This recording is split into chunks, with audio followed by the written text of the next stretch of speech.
Welcome back to our channel दोस्तों। मेरा नाम अली है। मेरा नाम अली रजा। मेरा नाम आमिर है। महाभारत का एपिसोड 191 देखेंगे भाई अभी, तो प्ले करें यार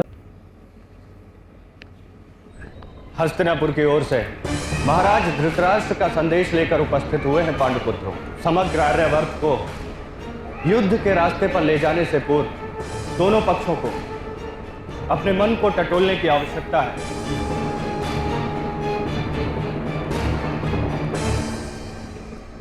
ऐसा महाराज का अनुरोध है। युद्ध का आरंभ तो उसी दिन हो गया था महोदय संजय, जिस दिन बलपूर्वक पांचाली को भरी सभा में लाया गया था।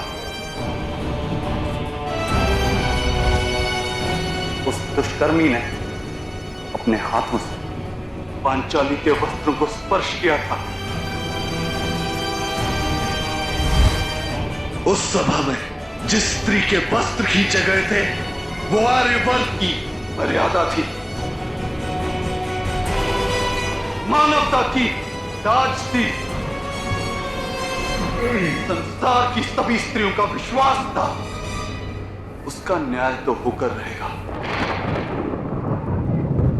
युद्ध सभा से पूर्व मन को टटोलने का समय था संजय महोदय। जाकर कह दो अपने महाराज से कि अपने अस्त्र शस्त्र रखने के स्थान को टटोले। प्रत्येक घटना के दो पक्ष होते हैं पांडुपुत्रों। एक पक्ष आप रखेंगे तो दूसरा पक्ष धृतराष्ट्र पुत्र रखेंगे। अब अतीत की घटनाओं के विषय में विवाद करने का कोई अर्थ नहीं है पांडुपुत्र। और शान और अपमान कभी अतीत नहीं बन सकते। मनुष्य का अवसान अर्थात मृत्यु उसके पीछे जीवित रहने वालों के समग्र जीवन को प्रभावित करता है। मनुष्य का अपमान उसके आज के जीवित जीवन को प्रभावित करता है। आप यथार्थ कह रहे हैं संजय महोदय। घटना के दो पक्ष होते हैं और विवाद के स्थान पे युद्ध कर लें तभी किसके पक्ष में सत्य है वो जाना जा सकता है।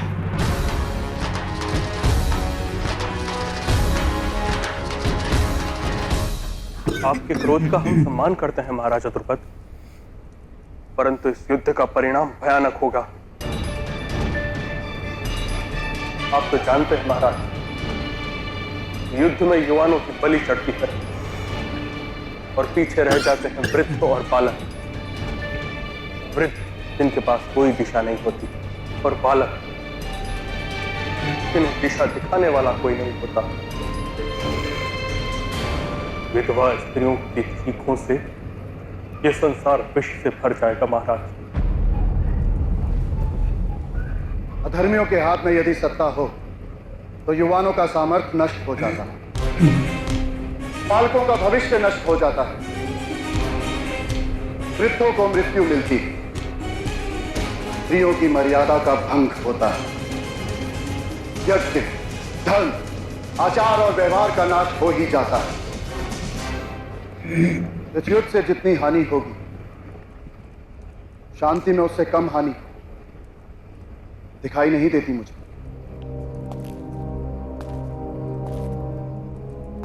युद्ध किए बिना भी तो धर्म की स्थापना हो ही सकती है पुत्र।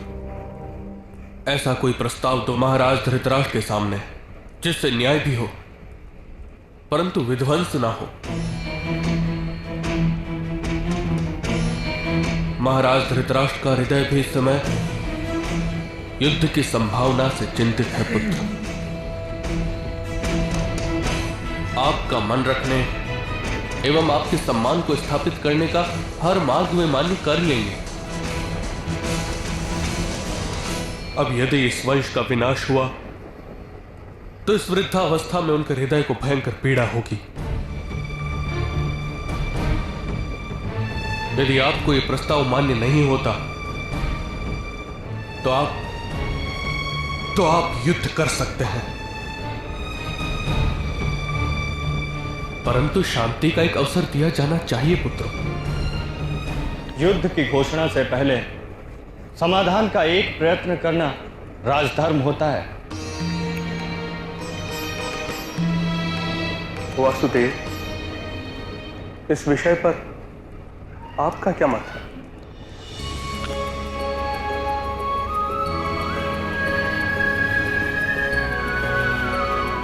मेरा कोई मत नहीं महामंत्री। व्यक्ति अपनी आंखें खोले या बंद करे, सूर्य उगता है तो बंद आंखों से भी उसे प्रकाश दिखाई देता है।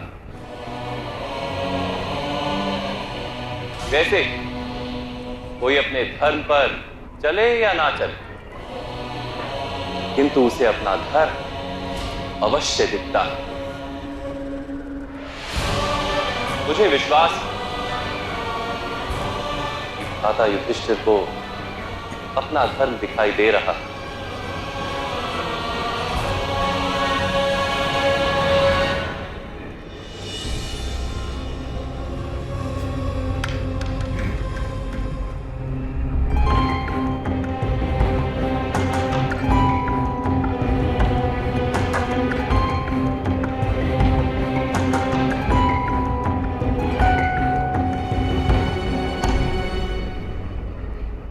क्या निर्णय लिया आप लोगों ने?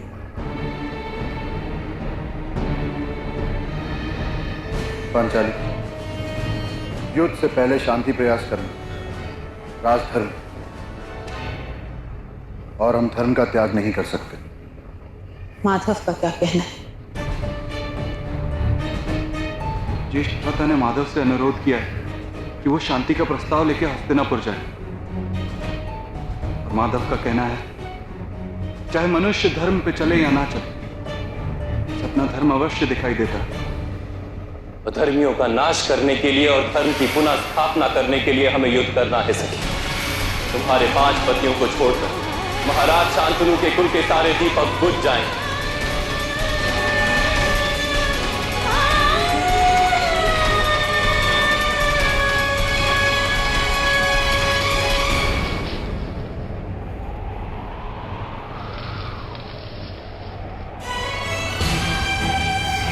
महाराज पांडु के समग्र परिवार को बलिदान देना होगा या महाराज धृतराष्ट्र के पुत्रों द्वारा किए जा रहे अधर्म को स्वीकार करना होगा।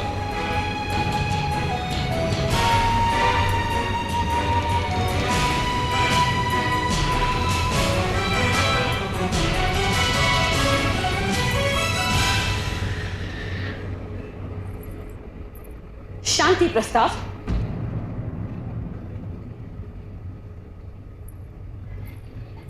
हम शांति प्रस्ताव नहीं भेज सकते आर्य।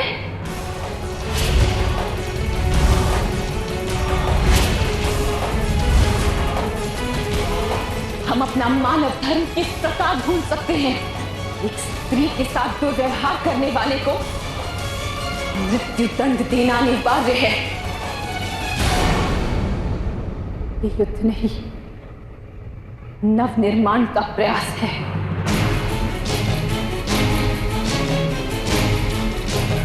एक क्रांति है ये, और क्रांति को कभी शांति नहीं होती आर्य पुत्रों।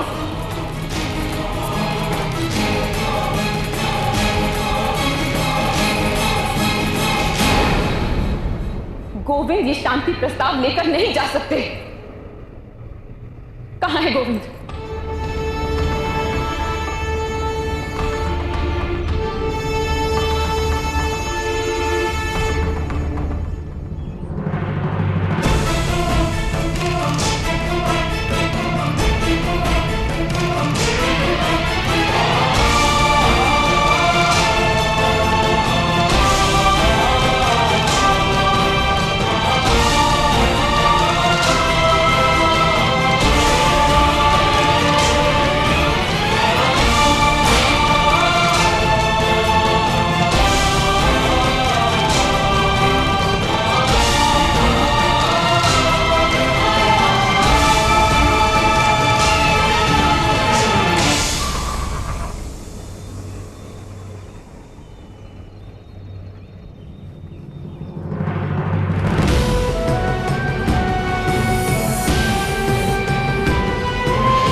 विचार किया, अपने हृदय को दृढ़ किया, सारी पीड़ाओं का स्वीकार कर लिया।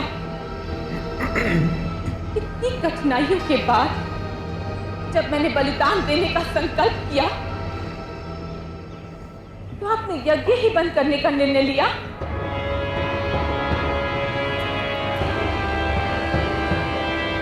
हाँ जी, यही तो बात है। हम भी थोड़ा सोच में पड़ गए। ये क्या, पहले युद्ध की बात हो रही थी, अब शांति की बात हो रही है। और कृष्णा जी खुद मान गए, बोल रहे हैं यही धर्म है, दिखाई देता है, चाहे धर्म पे चलो या ना चलो। और उन्हीं की बातों पर कृष्णा जी खुद अकेले जा रहे हैं। द्रौपदी जी अब क्या कह रही है भाई? ये हाँ, द्रौपदी भी परेशान हो गई। भाई अभी क्या है, मैंने अभी मान लिया है, बस कहती हूँ कि बस चले जाएं जंग पर। और यहाँ पर कृष्णा जी भी अभी जा रहे हैं वहाँ पर शांति के लिए। वो भी हरामी चाहते हैं ये हमारे पास आए शांति के लिए, हम नहीं जाए। क्या बात है भाई यार, बड़ी परेशानियाँ हो गई है। ने बोल दिया मैं त्याग करूँगा हर चीज़ में भाई, बलिदान दूंगी। भाई कृष्णा जी ने शांति का परसा नहीं ले जाए तो युद्ध वाला परसा लेकर जाए तो मजा आए हमें भी। भाई बड़े वो धर्मियों की टोली ना, दुनिया का पहला मैंने बादशाह देखा है वो अंधा है, वो अपनी प्रजा का क्या फैसला करेगा? वो तो झकवे दूसरा है शकुनी मामा, वो भी अपना गांव छोड़ कर इधर बैठा हुआ हस्तिनापुर में टुकड़ों पर पल रहा है।